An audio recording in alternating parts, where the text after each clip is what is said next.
તો મિત્રો આજે આપણે લેવાની છે તળાજાની મુલાકાત. આપણે હેલ્મેટ ને ટોપી પહેરીને થઈ ગયા છે તૈયાર. આ ભાઈ આપણે હેલ્મેટ પહેરી લીધું છે.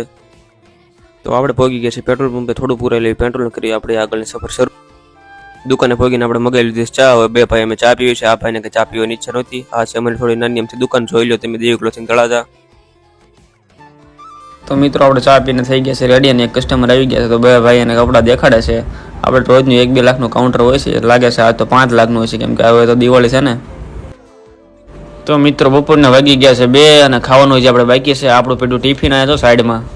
ના ભાઈ તો ઊંધા માથે કપડાં ધોવે છે. કેટલા જોડે આને કપડાં લેવા ખબર ન પડતી નથી. પાછું જે આમ હાથ ઊંચા નીચા કરે છે તો એટલા તો કાઢીને બહાર મૂક્યા છે અને હજી બીજા બહાર કાઢે છે કપડાં.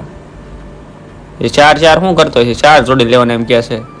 ના જોઈ લો આપણો આઈફોન. મને ન જોતા આઈફોન ને જોઈ લો પાછા. તો ફાઇનલી આપણે 2:30 વાગે ખાવા બેસી ગયા છીએ. જો આ બધા ઊંધા માથે ખાય છે. કોઈને ઉપર જોવાનો ટાઈમ નથી. તો હાલો મિત્રો ખાઈ લઈએ આપણે પણ.